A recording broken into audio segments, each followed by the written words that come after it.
Apa kabar semuanya? Nah, di sini kita kembali lagi ke pemrograman web bisnis 1. Pada pertemuan sebelumnya kita telah membahas menu transaksi pesan di mana kita menampilkan data pesanan. Dan pertemuan sebelumnya kita telah membuat master pelanggan, barang, dan supplier, di mana setiap menu itu terdiri dari tampil, tambah, edit, dan hapus. Nah, untuk pertemuan ini kita akan membahas tentang bagian tambah. Untuk bagian tambah master itu kita simpan ke dalam satu tabel.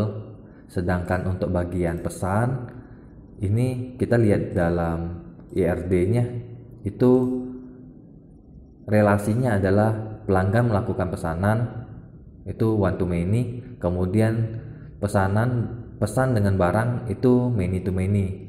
Sehingga waktu kita membuat bagian tambah itu kita harus menyimpannya ke dalam dua tabel.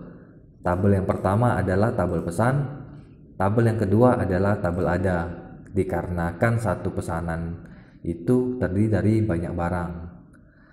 Nah, oleh karena itu materi kita dibagi menjadi dua bagian.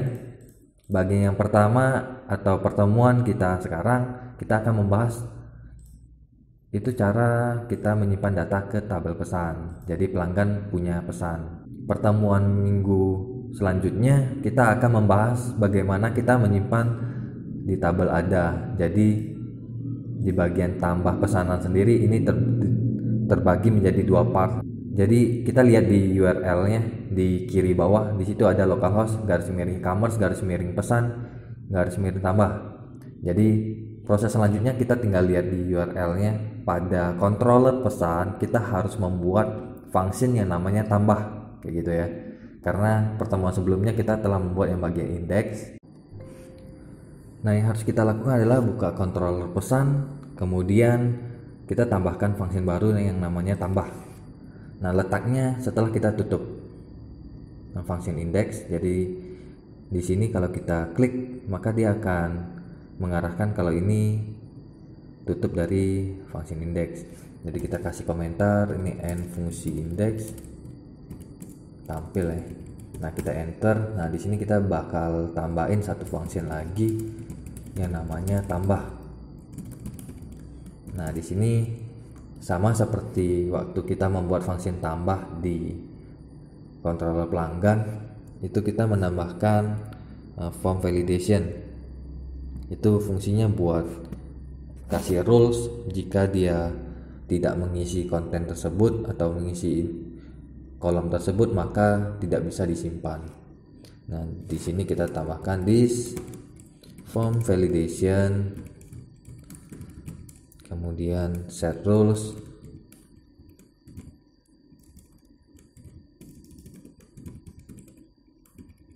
Ini name dari kolom tersebut yang harus kita masukkan di sini. Itu apa yang wajib kita isi. Yang pertama itu total order, ini wajib kita isi. Kemudian yang kolom kedua ini itu pesan yang bakal ditampilkan. Jadi dia bakal muncul error total order, itu wajib diisi ketika dia simpan tanpa mengisi tabel atau kolom total order.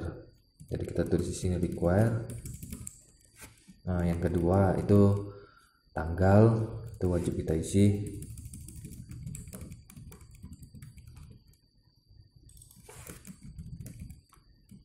Oke, jadi kita wajib mengisi dua inputan tersebut. Selanjutnya itu kita memberikan if. Kenapa kita harus memberikan if? Dikarenakan di sini ada dua kondisi. Yang pertama adalah kondisi ketika kita klik tambah pesanan, maka dia akan menampilkan form pesanan atau form yang harus kita input waktu memesan barang. Nah, kondisi yang kedua adalah waktu kita telah menginput isi daftar pesanannya kita klik pesan atau simpan, maka dia akan menyimpan data tersebut. Jadi kondisi yang pertama itu menampilkan form, Kondisi yang kedua adalah menyimpan isi dari form tersebut. Jadi di sini kita kasih if jika form validation itu jika kita run nilainya false atau kolomnya belum terisi, maka kita akan menampilkan form atau inputan yang harus diisi. Jadi di sini kita ambil data pelanggan,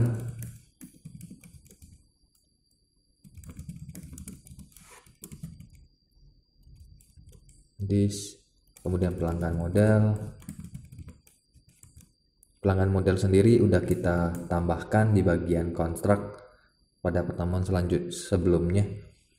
Kemudian nama fungsinya adalah data pelanggan. Ini telah kita buat pada pertemuan sebelumnya.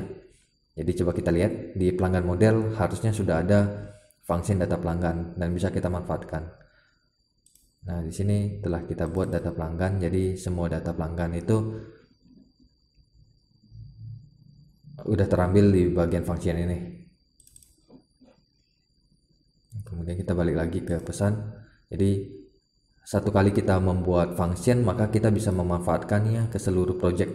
Nah, ini kelebihan dari OOP. Nah, setelah kita ambil data pelanggan, selanjutnya kita ambil data barang. Ini sama seperti yang tadi, kita telah membuatnya di pertemuan sebelumnya.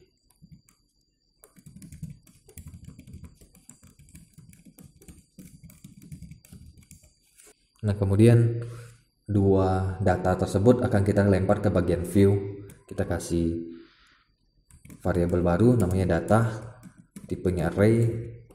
Kemudian isi dari array ini adalah lokasi kontennya, itu ada di folder pesan. Kita beri nama tambah pesan. Kemudian array yang kedua itu berisi tentang data pelanggan.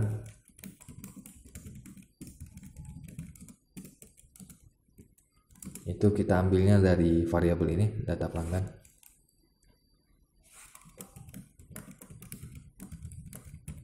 Nah, kemudian yang ketiga adalah data barang yang bakal kita lempar.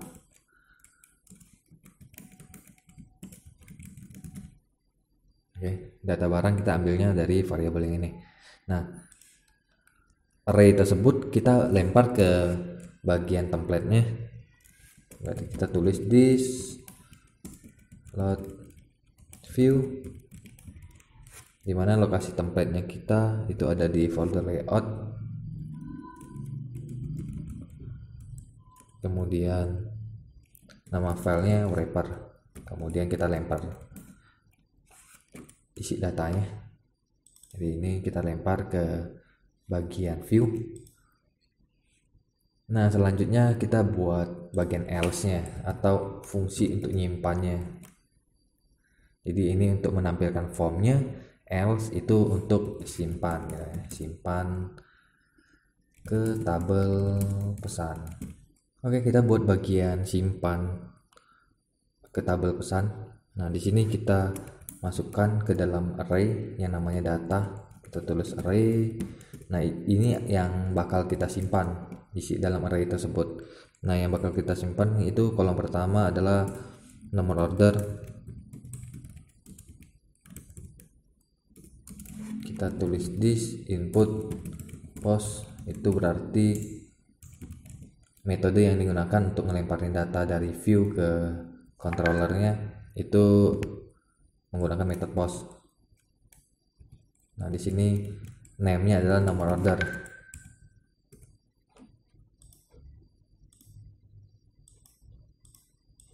Nah, kemudian yang kedua adalah tanggal order. Jadi ini disesuaikan dengan atributnya. Jadi di sini nomor order, tanggal order, total order, dan seterusnya. Nah, kita tinggal tambahkan Ini tanggal order. Oh ya, ini harusnya kalau di dalam array itu pemisahnya adalah koma, jadi kita gunakan koma. Nah, setelah tanggal order kita tambahkan total order.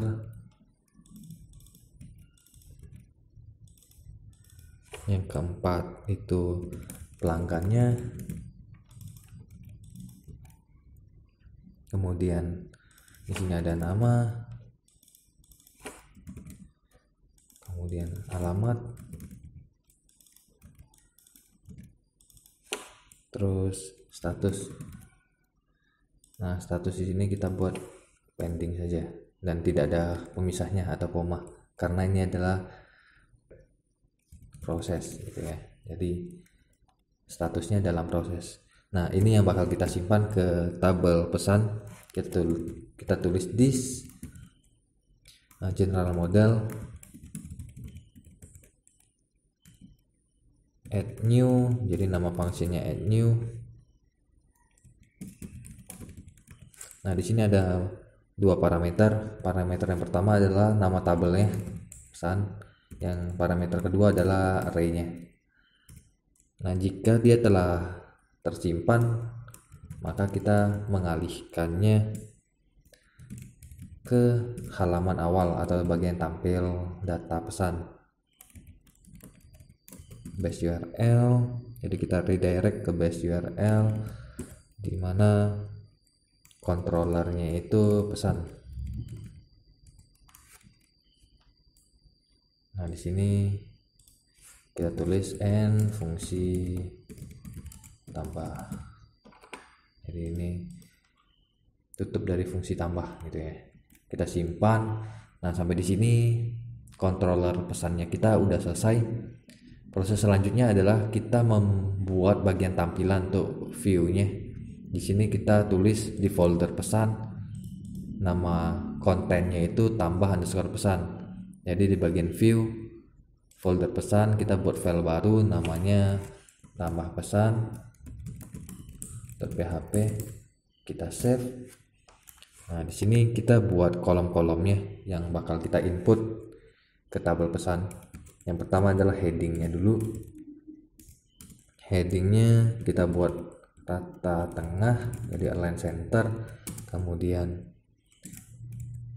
isi dari headingnya adalah tambah order, tutup heading 2. Kemudian kita buat form yang metode yang digunakan adalah post seperti yang kita tulis di bagian controller tadi. Actionnya ini adalah lokasi dari functionnya, jadi lokasinya itu ada di, kita tulis echo base URL, kemudian nama controllernya itu pesan, kemudian fungsinya tambah, kita tutup. Nah, kemudian kita tutup formnya. Nah, di dalam formnya ini yang bakal kita masukkan inputannya. Kita pisahkan berdasarkan P atau paragraf. Di dalam paragraf ini terdiri dari dua bagian. Yang pertama label.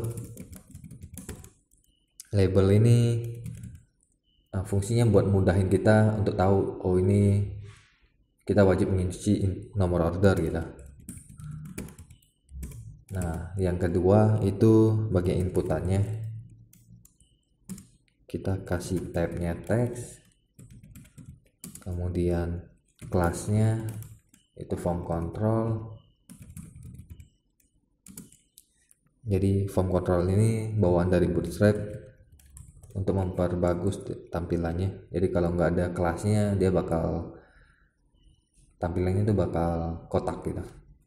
Name-nya ini yang bakal kita lempar ke bagian controller, jadi kita sesuaikan dengan atributnya, nama order. Nah, sampai di sini kita udah ada satu inputan, kita tinggal copy dan ganti sesuai dengan atribut selanjutnya, tanggal order. Tabnya kita ganti jadi date, kemudian kita tambahin lagi total order.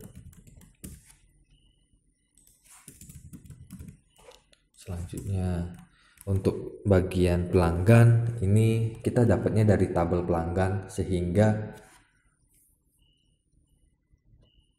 kita harus melakukan for each data pelanggan. Di sini kita udah ngelemparin data pelanggan ke bagian view, sehingga kita tinggal mengekstraknya aja gitu. Jadi ini kita tulis kode pelanggan gitu ya. Nah, inputannya bukan input seperti ini, jadi kita delete aja. Kita pakai select box. Name-nya itu kita sesuaikan dengan yang di atributnya, kd underscore pelanggan. Kemudian kelasnya kita sesuaikan dengan bootstrap-nya, itu kita isi form control. Nah, di dalam select ini berisi banyak option. Nah, option ini dapatnya dari data pelanggan, dari tabel pelanggan itu. Jadi di sini kita buka PHP karena bentuknya PHP. Kita ngelakuin if jika data pelanggannya nilainya true atau isinya itu ada di tabel pelanggan, maka kita lakuin for each atau perulangan. Pelanggan kita aliasin jadi row pelanggan. Nah, di dalam for each ini yang bakal kita masukkan option. Jadi option value ini yang bakal kita simpan. Jadi kalau kita pilih, yang disimpan adalah value-nya.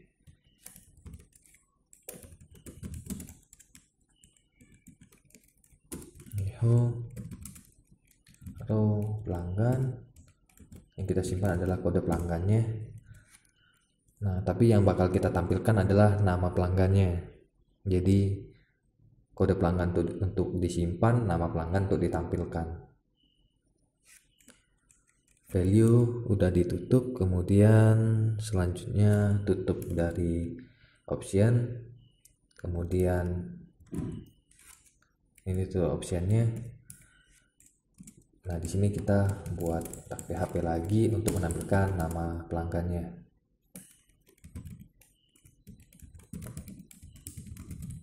Nah, seperti ini. Nah, nama pelanggan ini kita bisa lihat di atributnya di tabel pelanggan. Jadi di sini atributnya itu nama pelanggan, makanya kita tulis di sini nama pelanggan yang bakal ditampilkan. Nah, selanjutnya masih ada 2 kolom lagi. Jadi di sini kita copy lagi. Itu nama, ini opsional aja. Jadi walaupun dia kosong, ini berarti nggak disimpan gitu. Kemudian setelah nama kita simpan alamat. Nah, di sini alamat. Kemudian selanjutnya kita buat bagian buttonnya, button submit. Jadi di sini input, tabnya submit, kemudian name-nya submit juga, value-nya submit juga. Jadi kita samakan. Nah, selanjutnya kita tinggal tes aja apakah ini udah ditampilkan di bagian transaksi yang pesan. Jadi kita klik pesan. Nah, di sini terdapat error di line ke-46 di controller pesan. Jadi jika terdapat error, kita tinggal buka aja sesuai dengan line ini 46 pesan line ke-46. Nah, di sini kita kurang titik koma, kita simpan lagi, kita refresh lagi. Nah, kita klik tambah pesanan. Nah, di sini terdapat error di barang model line 25 kontrol pesan. Jadi kita buka kontrol pesan line 25. Nah, barang model. Ya, jadi terdapat kesalahan pada pertemuan sebelumnya. Jadi di sini pelanggan model harusnya yang lot ke-4 itu barang model. Jadi di sini kita ganti, kita simpan, terus kita refresh lagi. Nah, tampilannya itu seperti ini. Jadi pelanggan itu bisa kita pilih seperti itu. Nah, kita coba isi nomor order itu N002, tanggalnya kita bisa pilih, total ordernya berapa, pelanggannya contohnya Dona, nama opsional kita tes aja, tes alamat. Nah, kita simpan, klik submit. Nah, ini udah tersimpan gitu ya. Nah, coba kita buka tabel pesannya. Nah, ini udah tersimpan semuanya dalam proses, alamat, tes, kemudian kode pelanggannya yang kesimpan, total order dan sebagainya. Nah, sampai di sini pertemuan. Nah, yang ke-13 yaitu bagaimana cara buat tambah transaksi pesanan. Kita lanjut ke part yang kedua.